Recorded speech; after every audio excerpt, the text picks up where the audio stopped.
सबको जय मसीह की। भलाई को ढूंढना, भलाई को ढूंढो।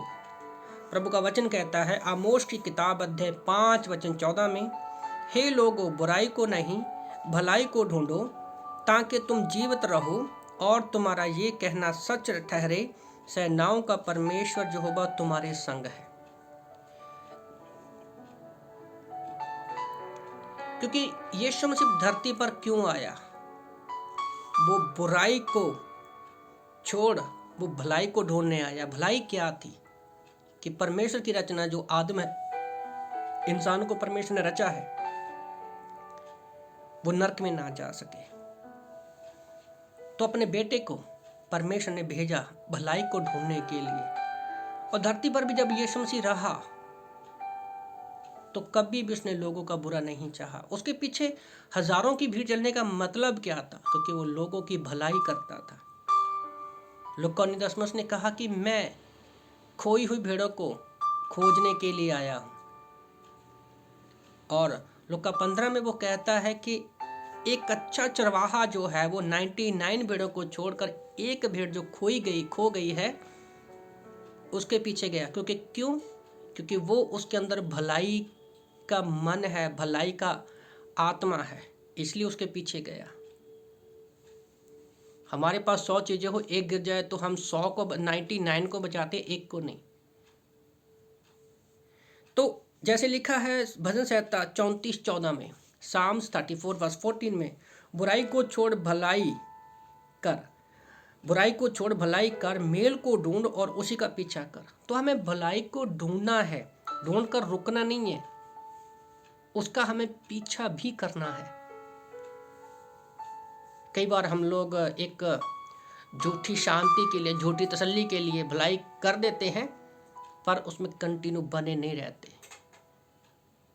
तो हमें भलाई को ढूंढना ही नहीं है, बल्कि उसका कंटिन्यू पीछा करते रहना है।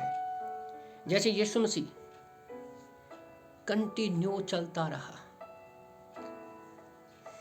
भजन संहिता 37:27 में, साम्स 37:27 में कहता है बुराई को छोड़ भलाई कर, तू सर्वदा बना रहेगा। यीशु मसीह बड़ी अच्छी एग्जाम्पल है। परमेश्वर ने उसको क्रूस की मृत्यु के बाद 30 दिन मुर्दों में से जिंदा किया और आज वो रोमन 8:35 के अनुसार स्वर्ग में बैठा है। सदा उसको बनाए रखा परमेश्वर ने। तो हमारे साथ भी सेम होगा। प्रभु चाहता है कि हम सर्वदा क्या है, बने रहें।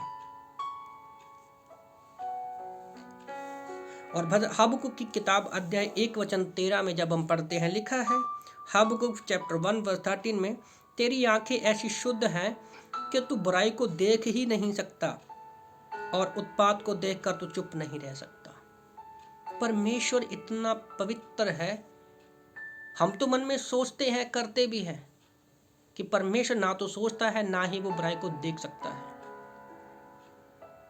आदम हवा ने सिर्फ उस एक आज्ञा पालन को तोड़ा तो परमेश्वर का आत्मा उसके अंदर से वक्फ हो गया। जब यीशु मसीह क्रॉस पर था, तो जब दुनिया भर के पाप उसके ऊपर आए, तो परमेश्वर ने भी कई घंटों के लिए उससे अपना मुख मोड़ लिया। तो सोचो, जो लोगों को सताते हैं, बुरा करते हैं, भलाई को नहीं खोजते हैं, परमेश्वर उनसे नफरत करता है। कई बार ऐसा होता है कि लोगों ने हमारे साथ बुरा किया, तो परमेश्वर का वचन कहता है मत्ती 5:10 में कि अगर तुम्हारी मेरी वजह से निंदा लोग करें, तो झूठे इल्जाम लगाए, तो तुम्हारे लिए एक बड़ा प्रतिफल है। इब्रानी की किताब अध्याय 10 वचन 30 में लिखा है कि बदला लेना, पलटा लेना और अपने लोगों का न्याय करना मेरा काम है। तो हमें परमेश्वर के हाथ में छोड़ देना है। हमें खुद बुराई नहीं करनी है, उसका बदला परमेश्वर लाएगा, क्योंकि परमेश्वर कभी चुप नहीं रहता जब किसी के ऊपर सताव होता है। सबसे बड़ी एग्जाम्पल हम देखते हैं प्रेरितों के काम अध्याय 9 में, शाऊल जो बाद में पौलुस बना, लोगों को मारने के लिए वो जा रहा था, परमेश्वर ने उसका जीवन ही बदल दिया और वही सबसे ज़्यादा कलीसियाओं को स्थापित करने वाला बना और नया नियम आधा उसने लिखा है। तो यूसुफ के भाइयों की बात हम करेंगे। यूसुफ को परमेश्वर सपना दिखाता है कि तेरे भाई तेरे आगे झुकेंगे। जब वो ऐसा अपने भाइयों को बताता है तो वो उसको बांध कर क्या है, गड्ढे में फेंक देते हैं। तो जब हम पढ़ते हैं भजन संहिता 45:5 में, कई सालों के बाद जब अकाल पड़ जाता है, उसके भाई जाते हैं मिस्र में अनाज लेने के लिए, तो उस समय वो यूसुफ वहाँ का प्रधानमंत्री था। तो यूसुफ के भाई कहते हैं भजन उत्पत्ति की किताब अध्याय 45 वचन 5 में, अब तुम लोग कहते हैं कि अभी शायद हमसे वो बदला लेगा यूसुफ। पर यूसुफ क्या करता है, उसने भाइयों की हुई बुराई को नहीं ढूंढा, बल्कि बुराई को छोड़ उसने भलाई को ढूंढा। वो कहता है, अब तुम लोग मत पछताओ, तुमने जो मुझे ये सोच बेच डाला था, उससे तुम उदास मत हो, क्योंकि परमेश्वर ने तुम्हारे प्राणों को बचाने के लिए मुझे तुम्हारे आगे भेज दिया। उन्होंने यूसुफ के साथ बुराई की कि ये हम पर राज्य करेगा, पर वहाँ पर परमेश्वर ने उनकी बुराई को भलाई में बदल दिया। तो यूसुफ चाहता अपने भाइयों को बुराई का बदला बुराई के साथ दे सकता था, पर उसने बुराई को नहीं ढूंढा, उसने भलाई को ढूंढा। उसने कहा, तुम्हें बचाने के लिए परमेश्वर ने मुझे आगे भेज दिया। और जब हम चुप रहते हैं, हबक्कुक 1:13 के अनुसार परमेश्वर ने उनके आगे अधीन कर दिया।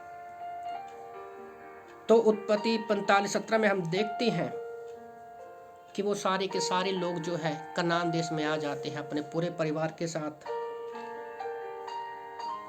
और फिर भजन संहिता 45:18 में फिरौन अपने पूरे परिवार को लाने के विषय में बोलता है कि मिस्र में जो भी अच्छा है, उत्तम है, वो तुम्हारा है।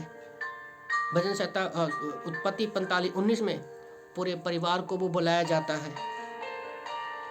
और यूसुफ कहता है कि तुम किसी चीज का मोह ना करना जो तुमने पीछे छोड़ दी है। प्रभु ने हमें सारी चीजें आशीषें दे दी है। तो आज यूसुफ की लाइफ जो यीशु मसीह के जीवन को भी दिखाता है, हमें भी अपने जीवन में अपने माँ बाप भाई बहन चर्च मेंबर लोगों के बीच में बुराई को नहीं भलाई को ढूंढना है। आमीन।